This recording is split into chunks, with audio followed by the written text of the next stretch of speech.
Honestly, my viewers and subscribers, I don't even remember what it feels like to win. I don't remember what it feels like to win. When it comes on to West Indies cricket, I don't remember what sweet, sweet victory tastes like. It has been so long. Last night was another very difficult game to watch. A whole lot of errors. Schoolboy errors we're talking about. I mean, for once, we won a toss, right? Won the toss. Our bowlers didn't do too badly. I have to be honest. They didn't do too badly. You know, they didn't take a bunch of wickets early, but they were able to contain Pakistan somewhat in the back end to make sure that we didn't have to chase a lot. And if you look at it, if the fielders took the catches and didn't miss field balls and stuff like that, you know, we probably would be chasing 160, 150 or something. Instead, we end up having to go at 178. So we're going to talk about the fielding, going to talk about the bowling, and then we're going to talk about the batting. We're going to talk about the batting. Oh my word.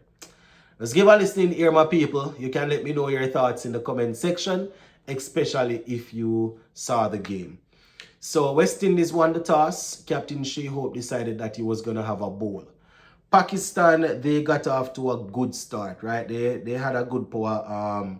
Well, when I say good start, they lost the first wicket at 26, but the second wicket, took a little while to come. They had a very good partnership before they lost the second wicket.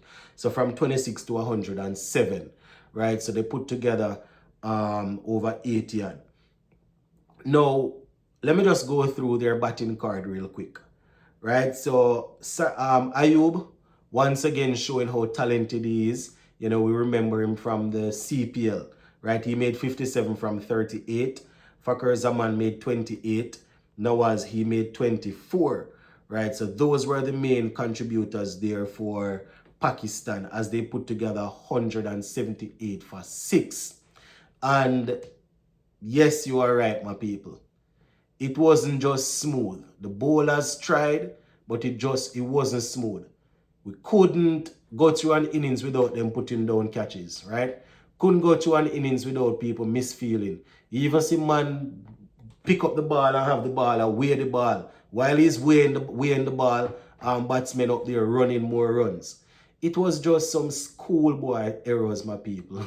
One, boy, I tell you, even this matchup thing when it comes on to, we understand that if you have your left arm spinners in the team and if you have two of them and you have two left-handed batsmen out there, we understand that you might, you probably don't want to throw them in there because the matchup will probably face the, will probably be in favor of the batsman. But you cannot just decide not to bowl the bowlers at all. You understand until it's too late. You have to. Boy, I tell you, I don't know, my people. It's really tough. It's really tough. Let me just go through our bowling card. Jediah Blades, he bowled 2 overs for 24.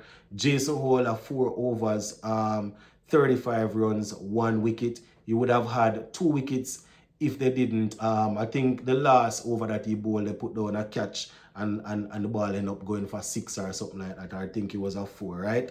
Akil Hussein 1 for 31 from 4. Shamar Joseph coming in and doing very well for us, 3 for 30 from 4, right? Raston Chase, he did pretty well, 3 overs for 23 runs. Romari Shepherd 1 for 29 from 3. So all in all, the bowlers didn't do too badly, right? Obviously, if we had picked up more wickets in the power play, we probably would have been able to have a stronger hold on them. But to restrict a team to 178, you cannot ask for more. You cannot ask for more, And I would say that, it's not like the pitch was very bad for batting and our bowlers gave away a lot of runs. It wasn't like that, right?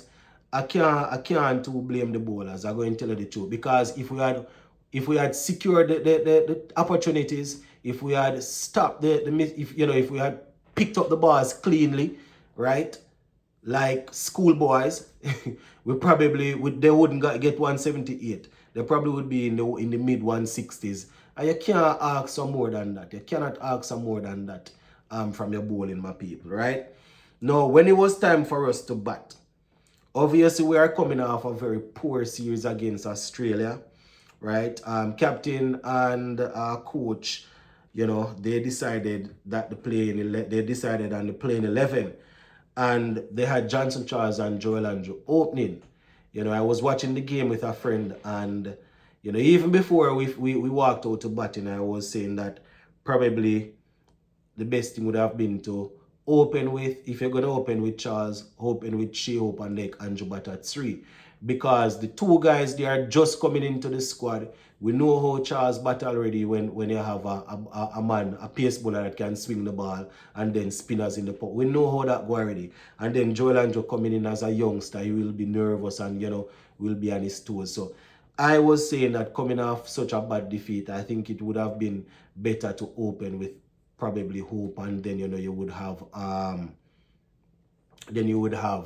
Hope and Charles, and then Andrew at 3. Not to say, I don't know if it would have made much of a difference, but that was just something I was thinking of before the game, right? So Johnson Charles and Joel Andrew, they put together a nice little audition there.